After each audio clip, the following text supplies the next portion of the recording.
In Japanese folklore, yokai are the spirits, demons, and monsters that haunt our world, taking the form of plants, animals, objects, humans, or natural phenomenon. These yokai usually possess spiritual or supernatural abilities. Gashadokuro is a yokai taking the form of a giant skeleton comprised of the bones of soldiers, the starved, and the dead who are buried in mass graves. More common in times of war and famine, the Gashadokuro exists on the energy created by the pain and sorrow stored in its bones. The name Gashadokuro originates from the sound gachi-gachi, which is the sound of bones and teeth chattering. Though in the end, yokai may be a product of the imagination, there once lived an evil that, like the yokai, came in many shapes and forms. A monster that haunted Japan from 1984 to 1985, and was very real. This is the Monster with 21 Faces. Last time, the criminal gang attempted to extort Marodai Foods of 600 million yen one last time before once again moving on, this time to Japanese candy maker Morinaga. During their first failed attempt at paying off the extortionists with 100 million yen, a taped phone call of a child causes more wild speculation of the members of the Monster with 21 Faces gang. The videotaped man suspect is recorded on security cameras, placing one of many cyanide-laced candies issued by the monster. Morinaga, meanwhile, scrambles to save their business operation as their products are ripped off store shelves. Episode 5 Neighborhood Kids. Listener discretion is advised.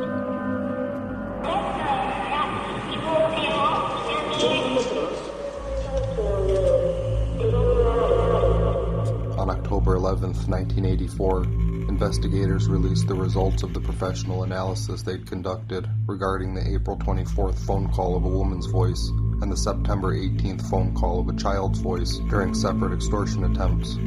Analysis 1 by Japanese language scholar Haruhiko Kaneda stated that based on the pronunciation of certain words in both phone calls, he theorized that both the woman and child were born within a range between Tokyo and Aichi. Analysis 2 by Professor Ryoji Kamada of the Konan Women's University in Kobe stated that the voices had an especially strong Kanto-style accent, and that the woman was in her late 20s to early 30s, while the child's voice was actually that of a teenager. Analysis 3 by Kansai foreign language professor Hori Akira stated that without a doubt the accents were completely Tokyo-style. Analysis 4 by Japan Acoustic Research Institute Director Matsumi Suzuki, formerly of the police agency Institute of Science and Police Research, known for his forensic audio work, stated, quote, "The telephone call to Glico on April 24th is a girl of junior high school age. The child's telephone call to Morinaga on September 18th is a boy about 5 or 6 years old in elementary school." Suzuki also noted that, quote, "Because it was smooth, I'd guess that the sentences were studied quite a bit and recorded with it almost memorized." Additional expert opinion by Mr. Hito Tsubashi of the boy's voice stated that it seemed that the sentences in the recordings were made up of various attempts, re-recorded and edited. It was also theorized that the criminal group may have simply invited a random neighborhood child to read the instructions into the recorder, though investigation headquarters questioned whether the criminals, who had been so careful up to now, would have been so casual as to risk a child leading to their capture. Both of the recordings in question were set up on special telephone lines where police invited the public to call. Once dialed, the phone line would play the recordings as well as urge listeners to contact police with any information on the voices or case.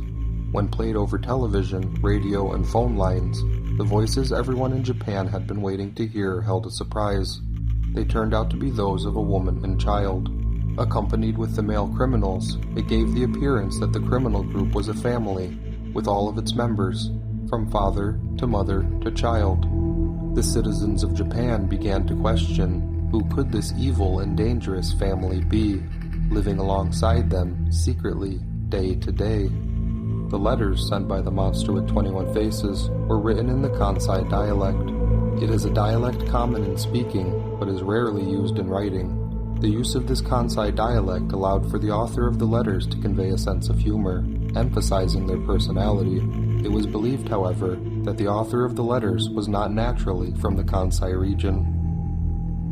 Read in part, an article published on October 12, 1984, reads, Headline, Extortionists. It'll be like a treasure hunt. Tokyo, UPI. Extortionists who laced candies with lethal doses of cyanide have threatened to poison other foods unless stores stop selling products made by the Morinaga Confectionery Company, police said Wednesday. The latest twist in the case that has baffled police for 7 months came in the form of a letter sent to the president of Osaka-based Izumiya supermarket chain, police said. Quote, It is going to be like treasure hunting, the extortionists taunted in the letter. Police so far have recovered 13 packages of Morinaga candies laced with cyanide.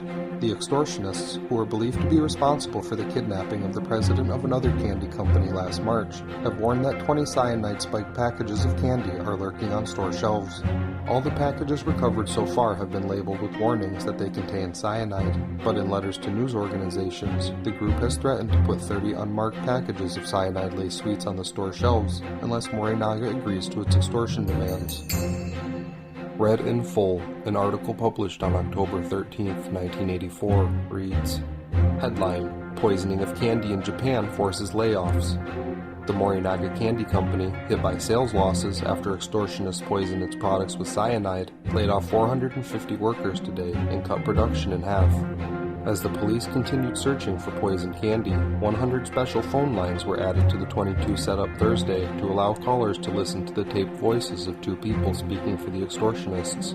Spokesman said that more than 8.6 million people phoned to listen to the tapes in the first 24 hours, but that no one had provided clues. Morinaga announced it was laying off 450 part-time workers and cutting its production in half. Nearly 900 stores have stopped selling Morinaga candy since 12 cyanide-laced packages were found this week.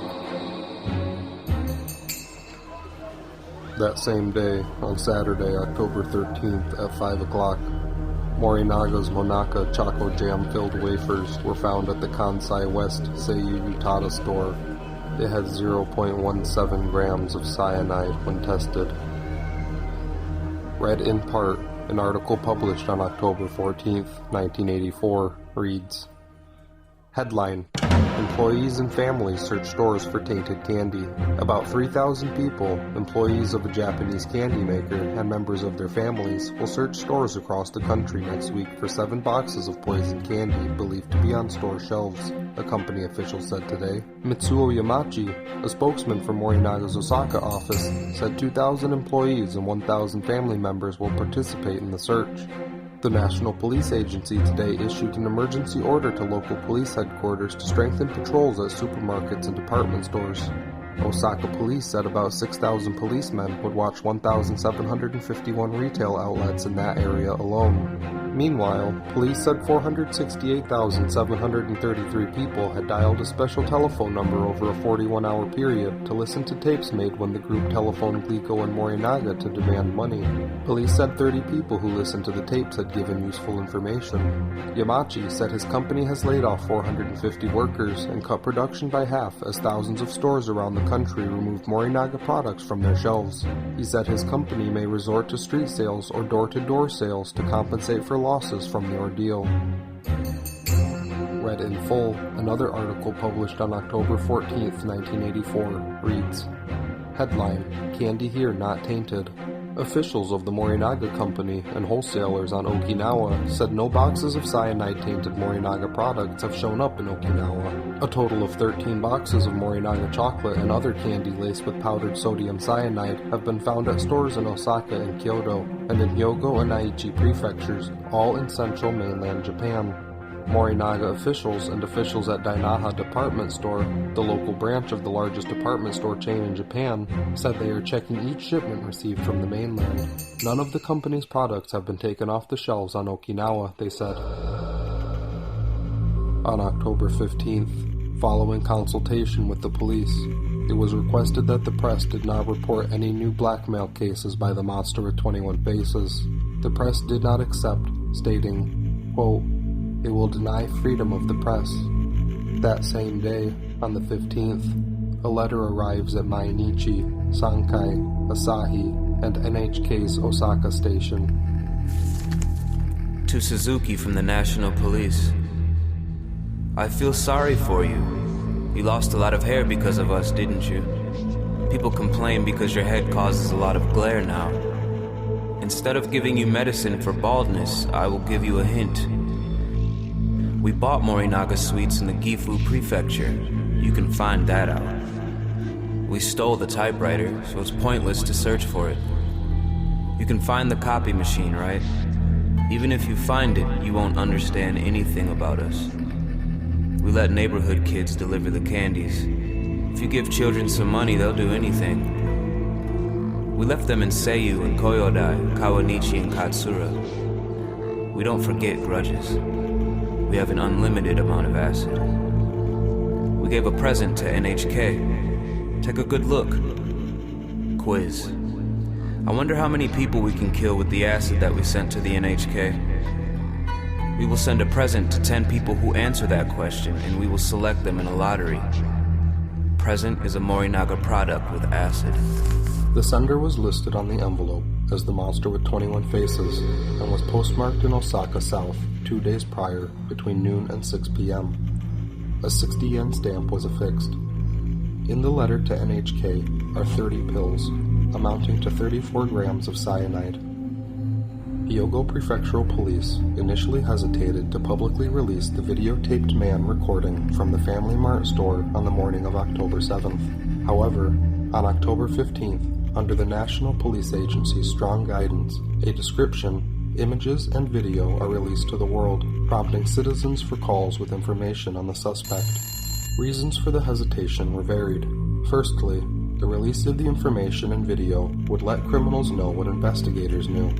Next off, though the actions of the videotaped man are certainly suspicious, it would be a human rights issue should the suspected man be found innocent. Such an event would be sure to cause lawsuits. After the video release, discussions about human rights protection occurred as expected between attorneys and law scholars. The videotaped man release was done simultaneously but independently by both Hyogo and Osaka police. Due to the lack of communication between the two, Osaka released an additional image of the suspect's hand, enlarged to show a paper bag, assumed to be used to drop the can on the shelf without leaving fingerprints or needing to wear a glove. October 16th, 10:20 a.m. At the Nankai Seiyu Sayama Newtown store in Minamikawachi, Osaka, Morinaga's high-chew candy is found with the ominous warning from the monster attached to it and an undetermined amount of cyanide. 10 minutes later, at 10:30 a.m., at yet another Seiyu store, this time in Takaishi, Osaka, Morinaga Monaka Choco Jam-filled wafers are found as well, with an undetermined amount of cyanide. Discreetly, Mr. Hori of Morinaga made a visit to the Ministry of Agriculture, Forestry, and Fisheries on October 17th, submitting 8 requests of purchase directly from the government, offering low-interest financing and tax exemption in an effort to recover lost sales. Fueling suspicion of the strong relationship between Morinaga and the government of Japan, the order of Morinaga products by the MAFF was explained as an act of concern over the finance and employment of Japanese workers. The purchase netted Morinaga 700 million yen, selling the MAFF 700,000 bags of a new product they were launching to combat the financial hit they were taking. Morinaga's banks, Mitsubishi and Daiichi Bank, also placed an order in full support of the company. The Morinaga Labor Union put full effort into the 1,000 yen pack, consulting with the Food Workers Union to improve the company's image and boost sales. The affordable 1,000 yen pack was a big hit with Japanese consumers, starved of access to their favorite sweets. The convenient packs were sold directly to customers by cheerful Morinaga employees on the streets and at kiosks. Read in part, an article published on October 18, 1984, reads, "A young housewife buys Morinaga candy at a direct sale counter in front of Morinaga headquarters in Tokyo yesterday. No new poison candies were reported today. Police said they were getting information on a suspicious man shown in videotapes taken in a supermarket where poison candy was found October 7th, but that he had not been identified. A Japanese antenna maker near Tokyo reported to police today that 10 ounces of cyanide, enough to kill 900 people, had been stolen from its office together with bank savings books. A police official, speaking on condition of anonymity, said authorities believed the theft had no connection with the extortionists. The sale of cyanide is regulated in Japan, and supplies usually are kept locked up. Police in the Osaka area have found 14 boxes of Morinaga candies containing lethal doses of cyanide. No one is known to have been harmed so far. The scare has dominated the news since October 8th, when the extortionists first wrote major newspapers that they carried out their September threat to Morinaga by putting 20 boxes of tainted candies on store shelves, but with clear warnings on them. They added, however, that if their demands were not met, they would plant 30 unmarked boxes in stores in 10 days. Television talk shows have invited mystery writers to discuss the group's operating methods and language experts to analyze the tapes of telephone calls from the extortionists. More than 1 million people have called a special number to listen to the tapes, while about 350 people have volunteered information. On Monday, Morinaga set up a direct sale counter at its headquarters in Tokyo because, quote, "We have to keep in contact with our customers, even if the sales are insignificant," said Aiji Satsuda, one of about 40 employees at the temporary stall. Tokyo, AP. Japanese parents are declaring neighborhood candy stores off limits to their children as extortionists broaden their cyanide candy scare to force a manufacturer to pay them $400,000. Quote, "Mothers around here have taken precautions, but we can't be 100% safe if the extortionists strike with unmarked cyanide candy," said Yukiko Suda, 37, of Nishinomiya City, near Osaka. Quote, "We keep the TV switched on all day for news." Quote, "We've instructed our children to buy candy only when with their parents, and to be very careful," Noboru Yamashita, vice principal at Semigaoka, Osaka's largest elementary school, said in a telephone interview.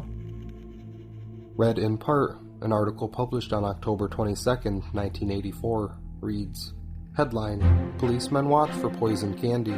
Tokyo, AP. On October 7th, a Sunday, the group planted at least 14 boxes of poison Morinaga candies and sent letters to news organizations threatening to put another 30 packages on store shelves over 10 days. Morinaga executives said they will not, quote, bow to the crime. The 10 days have since passed without incident. Police reported that no new poison boxes of candy were discovered, and there have been no fatalities or injuries. As if on cue, that same day, Sunday, October 22nd, at Family Mart's Saitama Jihoku District headquarters in Toshima, Tokyo, at 1:45 p.m., Morinaga milk caramels and candy drops are found in a company mailbox. The milk caramels were found to have 0.05 grams of cyanide, while the drops had 0.1 grams. Read in part, an updated article published later that day on October 22nd, after the discoveries, reads, Headline, Deadly sweets show up in Tokyo. Tokyo, UPI. Cyanide-laced candy believed planted by the Man with 21 Faces gang turned up in the capital today after police abruptly postponed a house-to-house search for the extortionists in the city of Osaka. Today's cyanide threat suggests the gang has not abandoned its campaign despite a week's wait since the last threat. Police said today's typewritten messages were signed The Man with 21 Faces and were essentially the same as those received in the Osaka region. They appeared to be typed on the same typewriter, and police analysis concluded they were from the same group. Police refused to say why today's scheduled house-to-house search of the Osaka area, where most of the poison candy has been found, was put off. Quote, We have decided to put off the search for about 1 week, and instead, maintain the present state of nationwide alert, said a police spokesman in Osaka. Read in part, an article published on October 24, 1984, reads, Headline, Financial aid urged for blackmailed firm. Tokyo, DPA. Japanese Prime Minister Yasuhiro Nakasone urged financial support yesterday for the Morinaga confectionery, while a 40,000-member police force, Japan's biggest dragnet since the Second World War, sought the blackmailers who were poisoning the company's chocolates and sweets.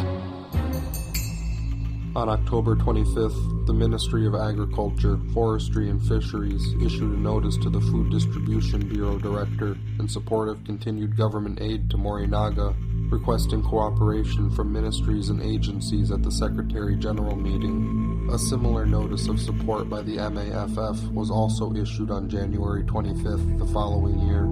As a result, the Ministry of International Trade and Industry implemented special loans, tax deferments, and employment adjustment subsidies to Morinaga and its subcontractors. Knowledge of this aid was not widely known. Urged on by Morinaga, the MAFF gathered executives from major supermarket companies and made recommendations for methods of distribution, direct face-to-face sales, safety measures, and a return to advertising.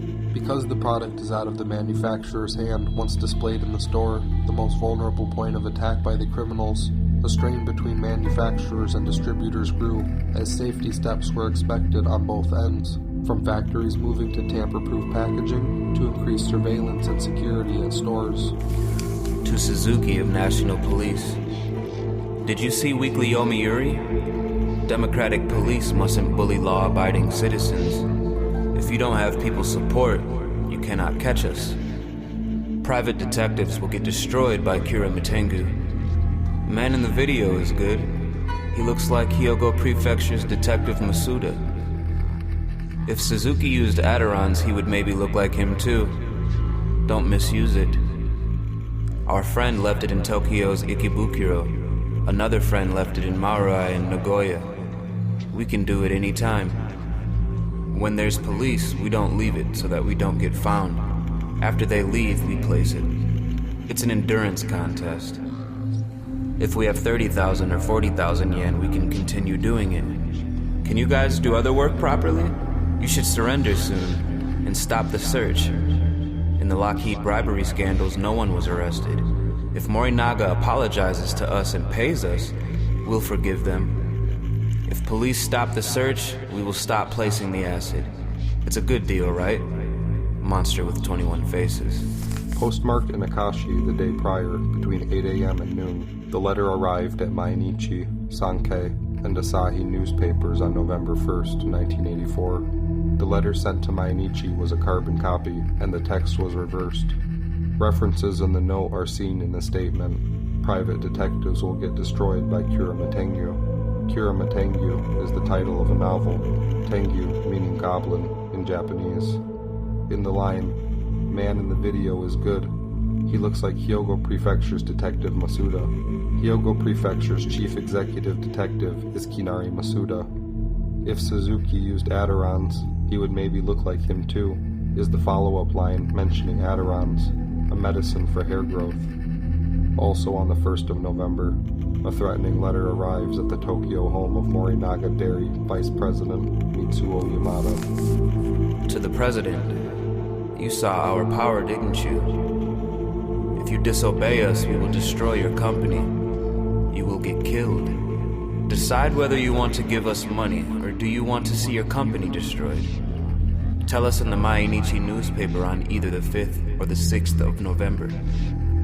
Use the missing persons. Use these words in the reply. Jiro, Morinaga, mother, police, bad friend, money, meal.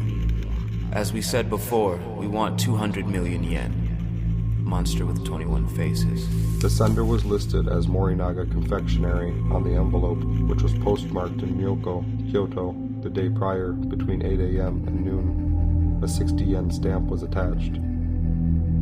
Read in part, an article published on November 4th, 1984, reads, Headline, Police in Japan, badges have lost their sparkle. A few years back, an American political scientist who had studied police behavior here wrote that Japan was, quote, heaven for a cop. Basically, it still is. The crime rate is low, the police are highly efficient, and they enjoy a broad respect that contrasts vividly with the, quote, us versus them attitude prevalent in many American cities. Even in a police heaven, though, these have been devilish days, and the events over the weekend underscored the recent troubles of the country's nearly 220,000 officers. A series of unrelated incidents have made them look less than effective and beyond reproach. It is apparent from conversations and recent newspaper and magazine articles that Japanese confidence in law enforcement officials has been shaken. Quote, there is an accumulated sense among citizens of distrust toward the police, the newspaper Asahi said in a recent editorial. Several months ago, in separate cases, 2 police officers in Hyogo Prefecture in central Japan were arrested on charges of robbing banks to help repay loan sharks. Also in Hyogo, officers were charged with taking bribes to alert gambling parlors of impending raids. In a widely publicized case, a former police sergeant confessed 3 weeks ago to having killed a policeman in Kyoto and a loan company employee in Osaka. Over the last year, 3 men held in prison on death row have had their convictions overturned by courts that ruled the police had obtained confessions through force. A lawyers group in Tokyo has charged that this is not an uncommon practice, citing instances in which officers purportedly beat suspects brutally, tied them to furniture, and bombarded them with round-the-clock questioning until they gave in. Perhaps nothing has damaged the reputation of the police more than their inability to solve an extortion plot that has been one of the more bizarre crime stories here in many years, and nothing short of a national preoccupation. The police have mobilized for this case as they have for no other. They concluded, for example, that the extortionists had been notably active on weekends in mailing their letters and depositing tainted candy in stores. So for a second consecutive weekend, 40,000 officers, nearly 1 out of 5 in Japan, were assigned to stakeouts in supermarkets and stores across the country, particularly in Tokyo, Osaka, and Kyoto. They checked shelves and kept an eye on customers. As best as could be determined by tonight, all this activity produced nothing, certainly nothing to end private conversations about what was wrong with the police. For 7 months, they had to endure the added indignity of being sneered at in the extortionist letter as, quote, poor stupid cops. Quote, we do not recall a case in which criminals have made such fools of the police, the newspaper Yomiuri said in an editorial. The National Police Agency, which sets nationwide standards, even though nearly all officers are organized into prefectural forces, does not see it that way. Quote, I don't believe this has damaged public trust in the police, and our morale has not been affected, said Hiroshi Shinohara, a deputy director of the Criminal Investigation Bureau. However, the authorities have tried to show they are on top of things.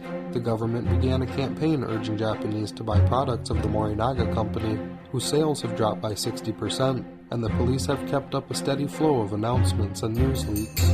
Quote, Glico Morinaga is a new type of crime for Japan, said Takoro Suzuki, an expert on police matters who has written extensively on the subject. Quote, the police are using old-style investigation techniques, so they're always behind. What also makes this case unusual for Japan, Mr. Suzuki said, is that the criminals have captured the public imagination with their brazenness. Quote, some citizens are enjoying this as a non-fiction drama, he said. Quote, I don't think the investigative powers of the Japanese police are declining, but they should consider that social changes may be increasing more rapidly than they can deal with. With more traditional crimes, it is hard to imagine any police force that has greater competence than Japan's, for all its recent woes. Would-be officers must pass a rigid examination, and only 1 in 7 applicants is accepted. Nearly all the top officials are graduates of Japan's most prestigious college, Tokyo University. Quote, the ordinary citizen expects exemplary behavior from policemen and has been given few reasons for believing this unrealistic, said David H. Bailey, a political science professor at the University of Denver, who called this country, quote, heaven for a cop in his study, Forces of Order. Japan's very low crime rate is well known, and one frequently cited reason is the network of koban, or police boxes, similar to kiosks, that are situated every few blocks in the big cities, staffed by officers who know their neighborhoods intimately. It helps explain why the police, according to their figures, solved 97.1% of the 1,764 murders reported nationwide last year, and 55.3% of all thefts.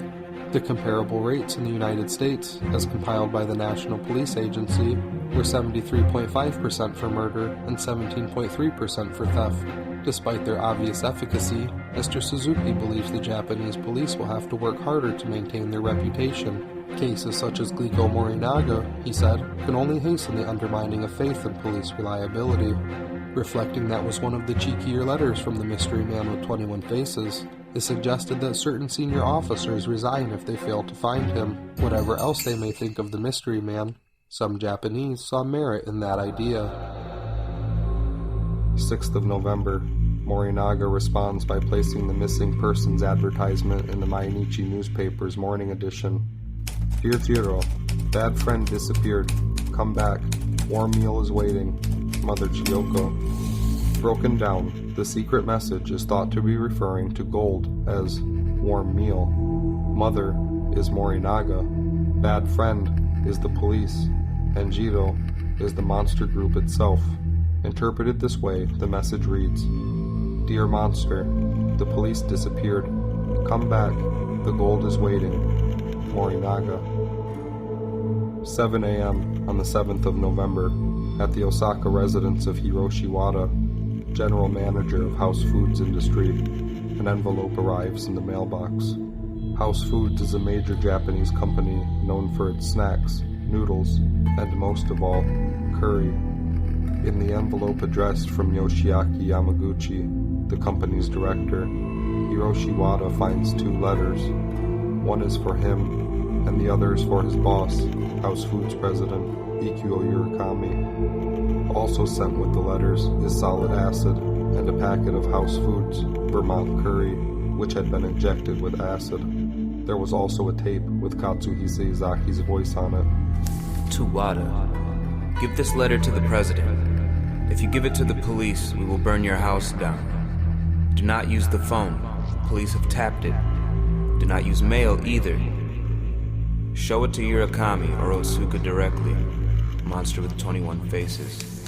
Hiroshi Wada was instructed to show the envelope's contents to House Foods Presidents Ikyo Urakami and Vice President Kunihiko Otsuka, which he did immediately. To Urakami, we sent you a tape before so you know that it's the real us. If you show this letter to the police, we will do the same as Glico and Morinaga. In 6 months, Morinaga will be destroyed. Glico didn't pay 60 million yen, so it is 600 million yen. Morinaga disobeyed us, so we raised it to 200 million yen. If they disobey us again, we'll make it 400 million yen. You only have to pay 100 million yen. Cheap, right? If we do a secret transaction, we won't tell the police. Our mouths are more shut than those of the police. You are a seller in Osaka. You understand what you need to do, right? Tell Kishimoto and get the money. If you collect the money in Tokyo and Osaka, police will know. Police control the banks. Phones are tapped too. Also, they visit you all the time. If police find out, we will do the same as with Morinaga. Even if we don't put the poison in, supermarkets will listen to what we say. We can easily destroy your company. We have pistols, rifles, dynamite, hydrocyanic acid, and hydrochloric acid. Police only have pistols. We are stronger. The man on the video, voice on the tape is not us. We won't get caught. Prepare the money in bundles of 5 million yen. Use the old 10,000 yen bills. Put it in 2 white vinyl bags, in each 50 million yen. Get in a white van and wait. Wait at the National Route 1 restaurant, Sato, Fushimi branch in Shimotoba, Fushimi-ku, Kyoto City. Telephone number 075-622-5977 on the 14th of November, Wednesday at 7:30 p.m. 1 person in the van, the other in the restaurant. Prepare 2 people from General Affairs. Give them Kansai roadmaps. Kyoto, Nagaokakyo, Takatsuki, Ibaraki, Setsu, Toyonaka, Takarazuka, Moriguchi, Hirooka, and Amagasaki maps. We will call the branch office in Isaka, telephone number 06-384-7211. Wada will answer the phone. We will tell you the location of the letter. Letter is in a small envelope and is taped on both sides. Wada will call from Isaka to Sato. Prepare well. If you fail to deliver the money, we will call again. Do not tell the police. We will call the branch in Kita, Osaka on the 9th or 12th of November. If you pay the money, we will play NHK's news voice. Say the words written below. This is House Foods Kita, Osaka. Branch director is not here, so call again tomorrow afternoon. Do your board of directors meeting as usual so the police don't suspect anything. Disobey us and one of our people among the police will call us and let us know. If you fail, we will destroy your company. Wada will kill the president and vice president. House's curry is spicy. It has 1 gram of hydrocyanic acid. If you think we're lying, go to the pharmacy and buy silver nitrate and try to dissolve the hydrocyanic acid in water. It will turn white. Monster with 21 faces. Mentioned in this letter as Kishimoto is Kishimoto Isu, House Foods Audit Director. With this additional company, House Foods, now involved alongside Glico, Marudai, Morinaga, and many others, investigators once again pushed for a press agreement 1 month after the last attempt. In this agreement, investigation headquarters agreed to relay information to press club members, who in turn agreed not to publish the information until the agreement was lifted. This attempt was successful at effectively halting coverage of the case on November 8th, in an effort to rein in the monster's control over the media, and likewise, Japanese citizens. The press remained unaware of House Foods' involvement in the Glico Morinaga case for now. On November 7th, Morinaga was forced to reduce its current production by 90%. Read in part, an article published November 9th, 1984, reads, Headline, Pay Cuts. Leading Japanese confectioner Morinaga has announced temporary 20% salary cuts for 19 executives to cope with the sharp drop in its sales sparked by a gang who poisoned its products. Plans to postpone and curtail winter bonuses for its 20,000 full-time workers are also being considered. Headline, Morinaga forecasts loss of 800 million yen as sales plunge. Morinaga & Company, a major Japanese confectionery under attack by extortionists who have poisoned some of its sweets, said that its sales were falling sharply. It predicted an 800 million yen loss in fiscal 1984, which ends next March 31st. Spokesman Ishikawa Shigeru made the forecast after the company issued its business report for the 6 months ended September 30th. Mr. Ishikawa said that Morinaga's sales for April through September rose by 8.7% from a year earlier to 6.1 billion yen, but its net profit fell by 46.1% from the same period last year to 1.372 billion yen because of a rise in prices of raw materials. For fiscal 1984, Mr. Ishikawa said that Morinaga sales were expected to fall by 6.6% from fiscal 1983 to 11.4 billion yen, leaving a net loss of 800 million yen. In part, another article published on November 9, 1984, reads, Headline, Threats Force Firm to Close Plants. Peter Hazelhurst, Tokyo correspondent. Mr. Sadeo Takagi, Morinaga's senior managing director, said, quote, We will have to take every possible step to survive this crisis. The spokesman said the company will begin to lose 1.5 billion yen a month if police fail to solve this case by the end of this month. Advertisements have been stopped, and the expense accounts of all executives and employees have been frozen. Quote, the company will probably have to ask the employees to make sacrifices this year. It's a difficult decision, but we cannot help it. At 8:07 p.m. on the 9th, House Foods receives a call from the monster to confirm arrangements for the 14th. A House employee answers the phone and repeats the words as instructed. This is House Foods, Kita Osaka. Branch director is not here, so call again tomorrow afternoon. November 12, 1984. A station wagon is stolen from the electric company Kyowa Denshi in Nagaokakyo, Kyoto. To all the mystery fans across the country, it's getting colder, and we still haven't been caught. Seeing the all-around searches of the police is really pitiful. Last time police came to the house of our friend, they just asked about the family name and the color of their car, and then left. It was like a ramen delivery service. Weekly Yomiuri editorial department asks us to say something, but our mouths are shut, unlike the police. I will tell you two things. We had a transaction with a company in Takatsuki in July. It has a television commercial. That company is like the monster with 21 faces. They told the police and still didn't pay the money. They owe us 100 million yen. We thought of 3 ways for the Moriguchi transfer. The first is Western style. We will shoot pistols 10 or 20 times, everyone will run, and we'll take the money. If we do that, police may commit suicide because they failed. The second, macaroni style. We will prepare a naked woman. We will make her scream. Police will all look at that woman. Then we take the money. This way, policemen won't be able to look at their children when they return home. The third, Phantom with 21 Faces style.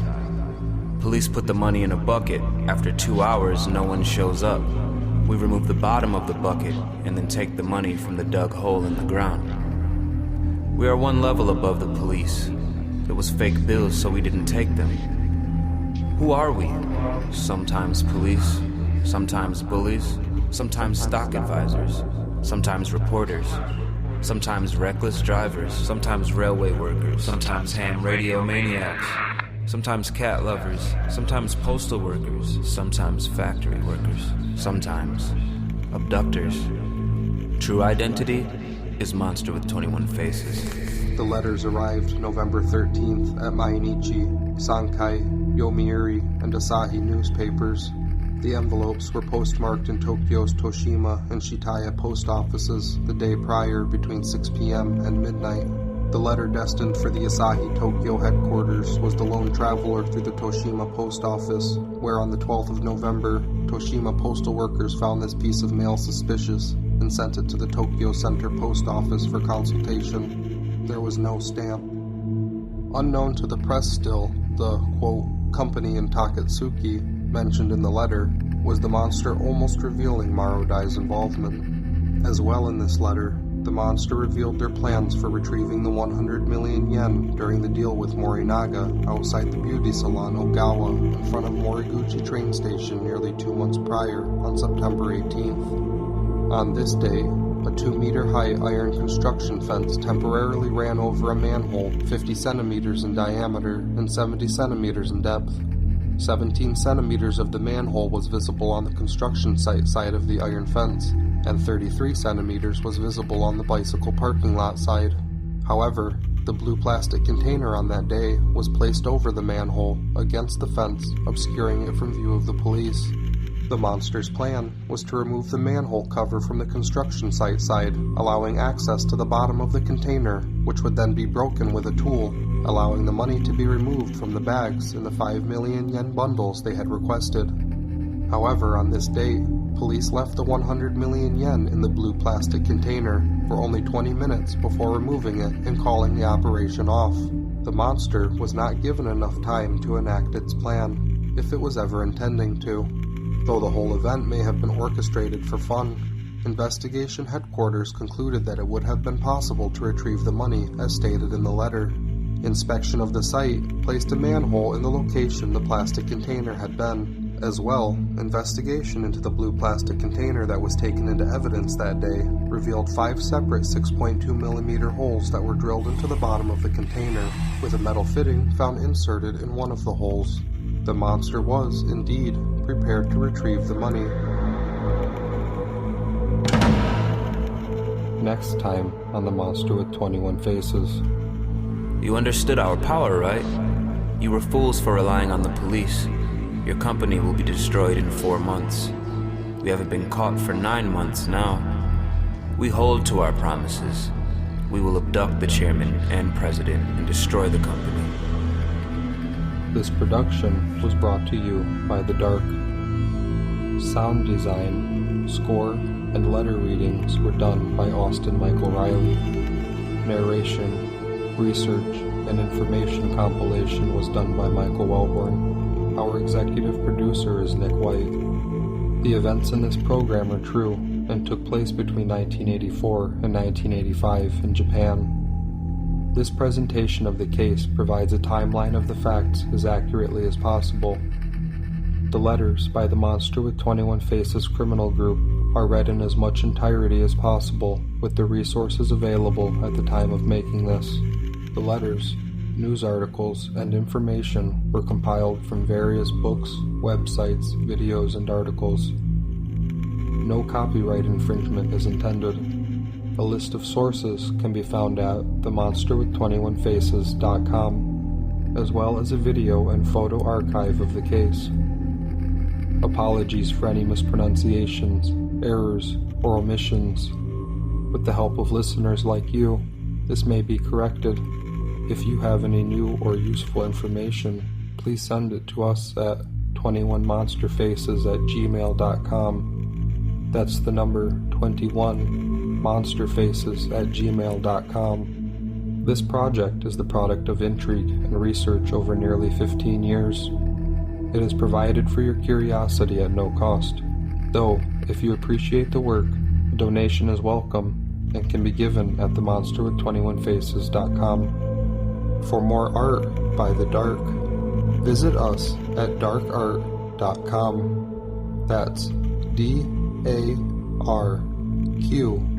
art.com.